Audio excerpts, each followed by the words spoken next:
Karena gambar menunjukkan bahwa efek kerusakan yang begitu besar ini tidak cukup diselesaikan di tingkat daerah.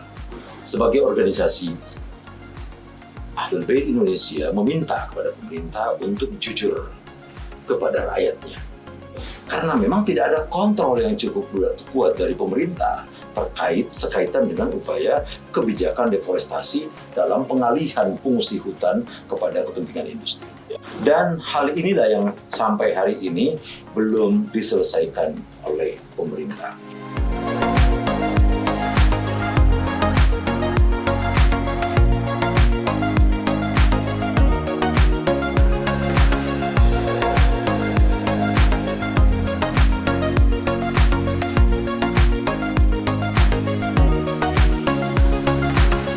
Bismillahirrahmanirrahim. Assalamualaikum warahmatullahi wabarakatuh. Sobat Abi Channel yang dirahmati Allah, puji syukur kehadirat Allah, salam dan salawat kepada Rasulullah Muhammad SAW beserta Ahlul Baitnya yang suci dan disucikan. Kali ini kita berjumpa kembali di podcast Abi Channel dalam rangka membincang satu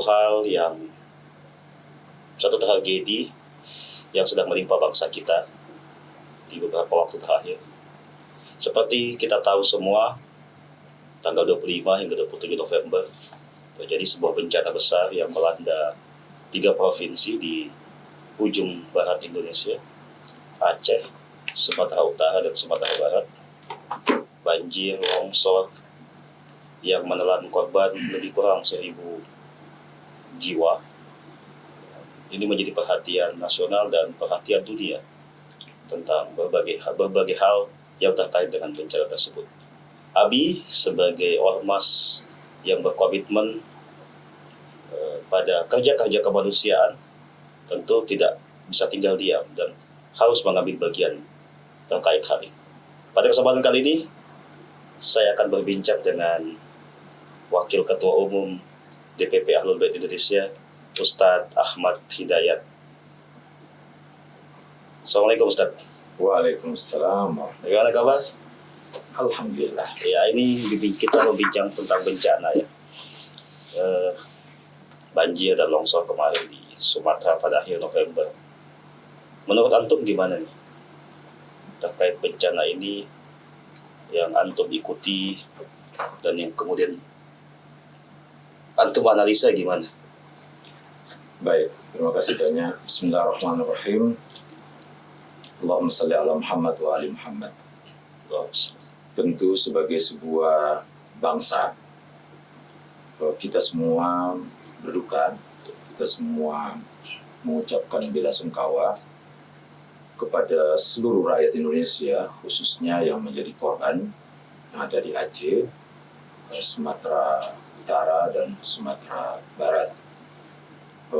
Data terakhir yang disampaikan oleh pemerintah bahwa yang meninggal dunia sudah hampir mencapai 1.000 jiwa, yang hilang masih sekitar 300-an lebih, dan yang luka-luka itu sekitar 5.000-an, di luar dari kerusakan properti, kerugian material dan kerugian-kerugian lainnya.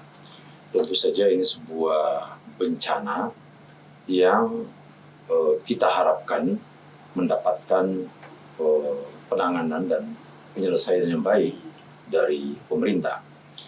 Hanya saja memang sampai belakangan ini pemerintah belum menetapkan status kebencanaan ini. Apakah dia skalanya bersifat nasional atau hanya bersifat lokal. Tanggal 4 Desember kemarin, Organisasi Ahlul Bait Indonesia mengeluarkan pernyataan yang antara lain meminta kepada pemerintah agar status kebencanaan ini ditingkatkan menjadi bencana nasional. Dengan demikian maka seluruh potensi kekuatan bisa dikerahkan di dalam rangka menyelesaikan dan membantu masyarakat yang tertimpa bencana banjir dan tanah longsor ini. Karena gambar menunjukkan bahwa efek kerusakan yang begitu besar ini tidak cukup diselesaikan di tingkat daerah, di samping sarana dan prasarana yang terbatas. Karena itu, Ahlul Bait Indonesia sebagai ormas memang meminta dan mendesak pemerintah agar meningkatkan status kebencanaan ini menjadi bencana nasional. Oke, ini kan ada polemik ya. Apakah ini murni iklim, badai siklon katanya, ataukah memang menurut antum adakah campur tangan manusia ya? Adakah faktor human error di sini sehingga bisa memicu bencana atau efek yang begitu besar dari bencana ini? Ya, tentu saja iklim itu bukan sesuatu yang berdiri sendiri ya. Ya. Dia ada hubungan kausalitas yang terjadi di semesta ini. Dan manusia sebagai sentral dari kehidupan semesta yang disebut sebagai makrokosmos, tentu saja punya andil di dalamnya. Apalagi kalau kita menggunakan teks dari wahyu Allah Subhanahu wa taala. Allah menyebutkan bahwa zaharal fasad fil ardi, bahwa terjadi kerusakan itu bima kasabat aydin nas, lewat ulah dan tangan manusia. Kita tidak memungkiri bahwa ada iklim yang berubah setiap tahunnya secara periodik, iklim siklon dan lain sebagainya. Tentu saja itu satu faktor. Tapi di saat yang sama memang alam kita di Indonesia ini menurut data yang ada, baik dikeluarkan oleh pemerintah maupun lembaga-lembaga LSM, menyebutkan bahwa memang hutan kita tidak cukup siap untuk menanggung beban yang terjadi oleh efek lingkungan. Sebut saja misalnya curah hujan yang tinggi, angin, dan lain sebagainya. Kita tahu bahwa pemerintah dengan upaya dia di dalam rangka melakukan program deforestasi misalnya, ini tidak cukup menghitung dengan baik bahwa pembebasan lahan di hutan-hutan, di gunung-gunung itu tidak dibarengi dengan upaya bagaimana supaya gunung tetap menjadi tempat untuk menahan, menyimpan air dan mineral agar tidak meluap menimpa dataran rendah. Dan memang hukum menyebutkan bahwa, hukum alam menyebutkan bahwa air selalu berpindah ke dataran rendah, tekanan yang lebih rendah, dengan tekanan yang lebih rendah. Nah, karena itu saya kira ini pasti ada ulah manusia. Dan tentu saja kita percaya bahwa dari segi regulasi di dalam negara kita, regulasi sekaitan dengan pengelolaan alam, pengelolaan hutan, dan lain sebagainya relatif cukup baik. Hanya saja pada implementasi, pada kebijakan pemerintah, terutama ketika berurusan dengan perusahaan-perusahaan yang mengelola alam ini dengan alasan perkebunan, dengan alasan penggunaan pohon-pohon yang ada di gunung itu untuk kepentingan industri dan lain sebagainya. Inilah yang kemudian berdampak pada banjir yang terjadi kemarin. Dan kita tahu bahwa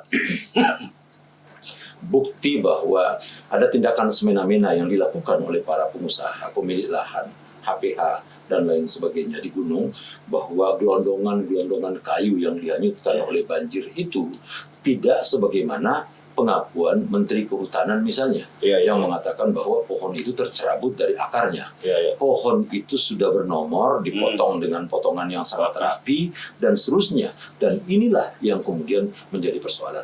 Jadi, sebagai organisasi, Ahlul Bait Indonesia meminta kepada pemerintah untuk jujur kepada rakyatnya, terutama sekali kepada mereka yang sudah menjadi korban. Betul.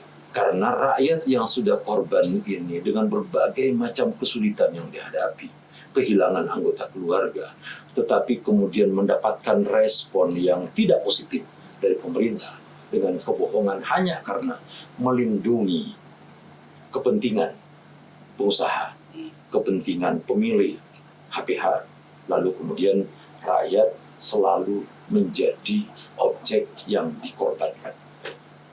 Ini persoalan. Ya, persoalannya kan tadi human error itu terkait dengan deforestasi ya. Di mana pengalihan fungsian hutan menjadi lahan perkebunan misalnya, atau deforestasi juga bisa logging, penebangan hutan dengan dari perusahaan HPH. Ya. Yang ketiga juga kan tambang. Nah, berarti kalau menurut antum mungkin ada yang soal ya dalam kebijakan dan implementasi kebijakan terkait pengelolaan hutan kaitannya dengan industri ya ini ya karena tadi dengan pengusaha. Nah, kira-kira ada nggak hubungannya ini dengan polemik bahwa ini bencana nasional atau belum atau cukup lokal aja? Ada nggak kaitannya nih? Semoga saja kita ini berharap bahwa semoga saja pemerintah tadi saya katakan jujur juga ya untuk tidak mengakali kebijakan hanya karena mempertimbangkan pemilih usaha di bidang baik itu pertambangan maupun di bidang industri perkebunan maupun penebangan hutan.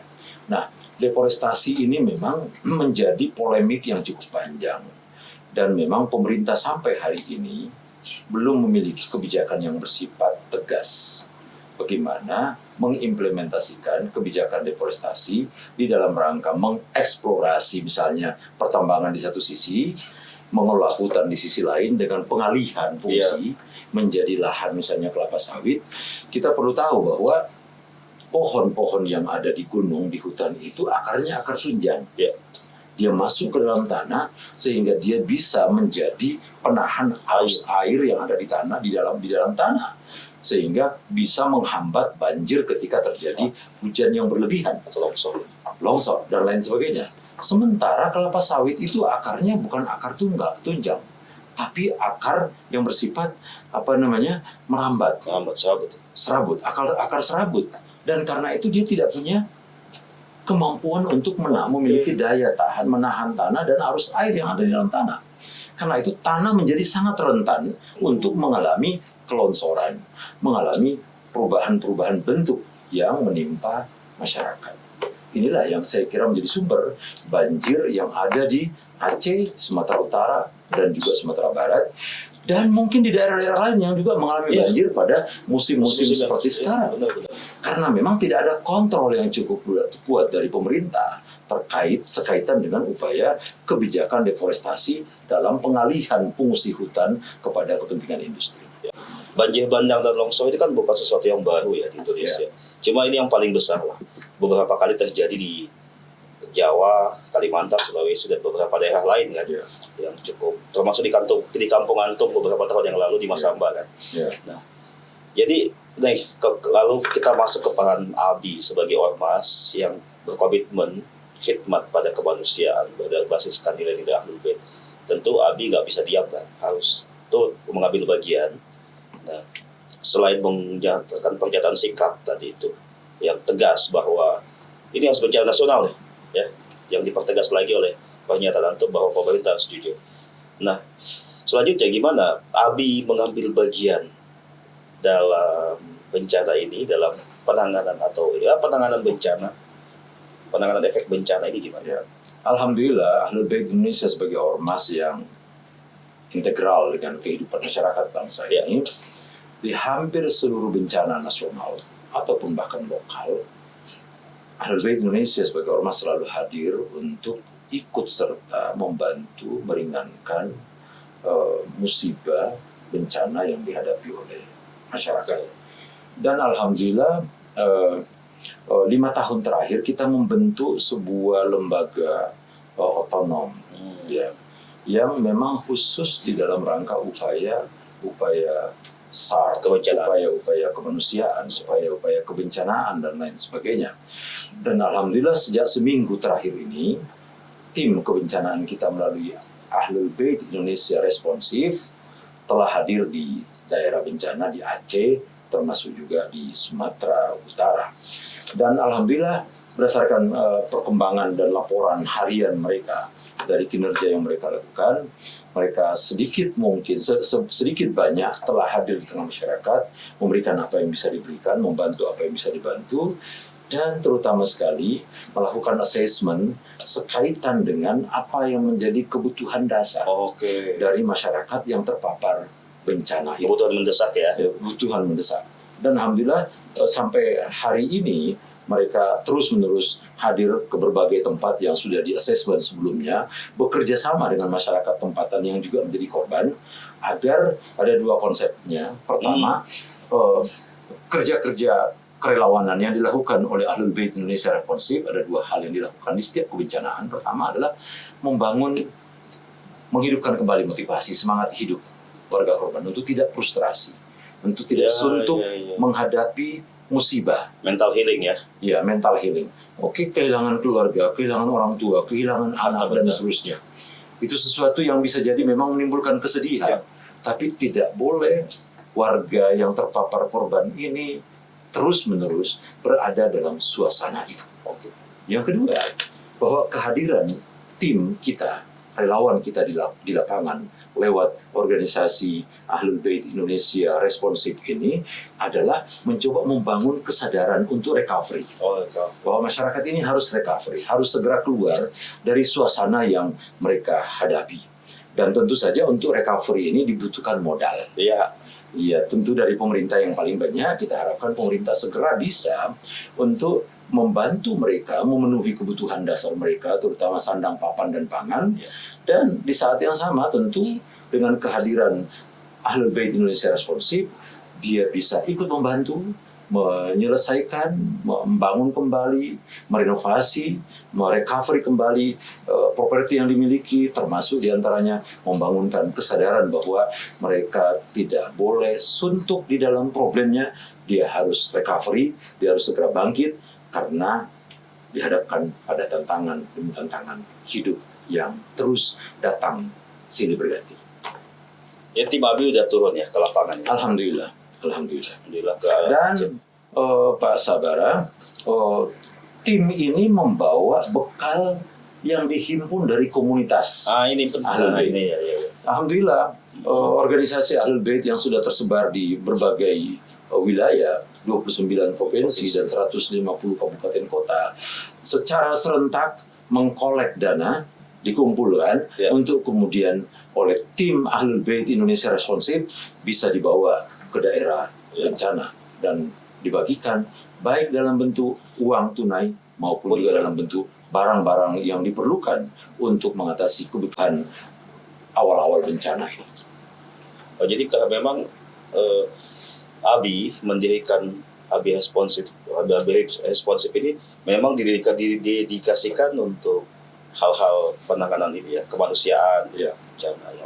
Iya, Ahlul Bait Indonesia Responsif memang dihadirkan khusus untuk penanganan kebencanaan, penanganan persoalan-persoalan kemanusiaan, termasuk persoalan lingkungan, persoalan lingkungan. Nah, dan alhamdulillah Abi Responsif ini terdiri dari anak-anak muda, usia di bawah 30 tahun, yang masih memiliki semangat, tenaga yang cukup, dan seterusnya, dengan komitmen kerja yang insya Allah sangat-sangat bisa kita andalkan. Nah, dari awal tadi perbincangan kita membincang tentang bencana ini ya, bahwa ada campur tangan manusia melalui deforestasi, lalu masih ada banyak hal yang perlu dievaluasi terkait kebijakan lingkungan kita. Nah, jika ini dibiarkan berlarut-larut, kali ini akan menjadi awal dari hadirnya bencana-bencana berikutnya di berbagai daerah. Nah, menurut Abi, apa sih hal yang harus dilakukan oleh pemerintah dan tentu saja juga masyarakat Indonesia dalam rangka mencegah terjadinya bencana? Pun jika faktor iklim, setidaknya kita bisa meminimalisir dengan sangat efek kerugiannya, baik korban jiwa maupun korban harta sebagaimana yang terjadi di Sumatera kemarin. Ya, salah satu yang memang harus menjadi perhatian dan fokus pemerintah jika ingin melakukan perbaikan ke depan adalah yang pertama merapikan, menyusun ulang sekaitan dengan regulasi. Kebijakan, aturan perundang-undangan di dalam upaya deforestasi gitu. Mengelola hutan, pengalihan fungsi dan lain sebagainya, ini yang harus dikaji ulang. Yang kedua, pemerintah sebagai pelaksana, sebagai eksekutif yang tentu melibatkan pihak swasta, harus betul-betul kebijakan itu berpihak pada rakyat. Oke. Dan ketika sampai kepada kesimpulan bahwa kebijakan itu berpihak pada rakyat, maka rakyat tidak boleh hanya dilihat sebagai objek. Ya, betul. Dia harus diajak terlibat. Karena upaya pembangunan ini terjadi di lingkungan mereka. Mereka yang hidup di sana, mereka yang hidup di tempat itu. Mereka yang akan merasakan dampak dari kebijakan-kebijakan pembangunan yang dilakukan oleh pemerintah. Nah, karena itu masyarakat harusnya dilibatkan. Dan inilah yang disebut dengan pembangunan yang bersifat partisipatif. Pembangunan partisipatif ini di mana masyarakat itu terlibat di dalamnya, dan tentu masyarakat karena dia secara sadar bahwa pembangunan ini kepentingannya untuk mereka, maka dia juga akan ikut menjaga dalam apa yang menjadi kebijakan pemerintah.